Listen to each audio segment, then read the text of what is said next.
But sports science, as we know, is playing a significantly increasing influence in sport in general. But what about the world of snooker? Well, here's Abigail Davis with more. Have you ever thought about sports science in snooker? Well, a recent study has highlighted that there's a significant gap, not on the table, but in terms of the scientific support available for elite players. Ben and Lee, alongside me, two researchers at Hallam University. First of all, can you talk us through the study that you're undertaking and why you are looking into it? So, yeah, thank you. This study was a scoping review, so we looked what literature's out there on snooker, extracted key information and grouped it into themes. And what we found was there are some science studies in snooker, but they're primarily working within one discipline alone, so psychology or data analytics, and the researchers are talking to one another and figuring out how it can work together in unison with players and coaches to improve snooker performance. And what have you found so far from the research that you've done? Because I just heard you talking to Steve Davis and he said, don't be speaking to the coaches. Yeah, so we're quite interested to work in a collaboration. So rather than us dictating what we feel players should do as non-experts, that would be the wrong approach. So for us, it's working collaboratively, predominantly with players at the top level and cascading that information down, which might inform how academy or club level players play, but potentially speaking to the coaches about the types of drills that they might settle with players, so that when we are collecting data on the snooker table, we can use training drills that would be used in real world. Excellent. And now we'll go and join one of your colleagues and a special guest.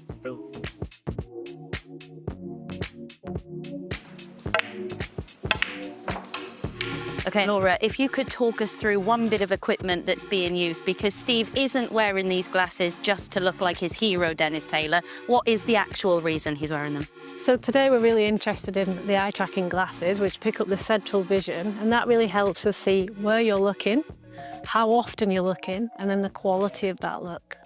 So I guess that changes with the higher the pressurized situation, the more his eyes could move about? Yeah, definitely. So sometimes what we see is the more people's eyes move about and they flit across, or sometimes what happens is the opposite. People spend too long looking. So what we would really try and work with you is figure out what is your threshold, what is long enough without it being too long or too short. And Steve, when it comes to sports science, how have things evolved since you were involved as a player? Well, to start with, we just learned from a book that another top player had written, and we took that as granted. One area that was always quite of fascination was, because you've got two balls, which one do you look at any one time? And so as a professional, I tried to work out what was going to be the best way for me to identify where my eye should be at any one time, but I was really not knowing what was right. I just had to sort of judge by the feedback of if I was playing well, which may or may not be right. So I always thought, well, okay, from this standing position here, what should I be looking at? And that's when the problems start, because you can analyze it to, instead of playing naturally and just doing what probably you started off doing. But it felt to me like if there was a better way, and that it was better for me to look at the red to start with or the white ball to start with, that could be beneficial to improving.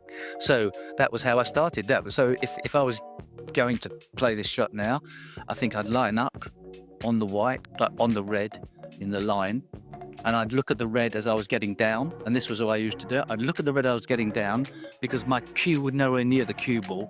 So I'd look at the red until I was getting down. I'd look at the red till I was getting down. Then I'd look at the white ball to make sure I was in the middle. Then check the line of the cue to the red, back to the cue ball, pull the cue back to the red, and then hit. And that was how I tried to do it. Maybe it would be more obvious on a long shot. So if this was a long pot into here, where both balls are not in your field of vision, then maybe that's more for you to identify it. So there I'm standing going around a shot. I'm walking in on the line. I'm looking at the blue ball. This was how I did it. Looking at the blue ball until I'm roughly in the position down. Look at the cue ball to get in the middle of your ball. Look up to the blue ball. Look at the cue ball, pull it back. and then missed the blue by miles. It's interesting you mention that, and players, when they're trying to think which one do I look at last, they can get a little bit bogged down. We also see that with the coaching approach, because players over the years have many different coaches with different approaches, and then their heads can get scrambled, can't they? So do you think maybe this more scientific approach could be beneficial, because sometimes it is more black and white? But it's certainly the case that we have players that have tried different eye movements and have either thought it was working or come unstuck. And I've tried lots of different eye movements over the year, like looking at the white ball first and then look at the blue ball first. But you still don't know whether it's right or not. But it would be lovely if through technology, there could be some way of working out which would be the right method. I think exactly how you describe this will give you that reassurance of when you think where you think you're looking, are you actually looking? And then which one do you feel most comfortable that you can perform under pressure, under stress, all the different types of training. Eye trackers, I always say, kind of, they make the unseen visible. So instead of you guessing and hoping, we could have that honest kind of, yeah, this is what was happening, look. And you can try different things and compare over time. So it wouldn't just be a one-hit thing. It'd be something that you would train into your kind of regular practice, especially if you're jet lagged and you've gone playing somewhere else. Your eyes take a little time to adjust. You've put these on, make sure what you were seeing was actually what you were seeing, and you can go again. I don't know about you guys. I think maybe those glasses are going to bridge the gap for me to go from average snooker player to maybe world champion. Maybe that's all that's been lacking. Because you're going to take the game up apparently now, aren't you? Yeah, I am. I'm going to take it very seriously. Buy these. Yeah. Are you selling them? Yeah. Yeah. Okay. We'll Everything is we'll for sale. discuss. Yeah.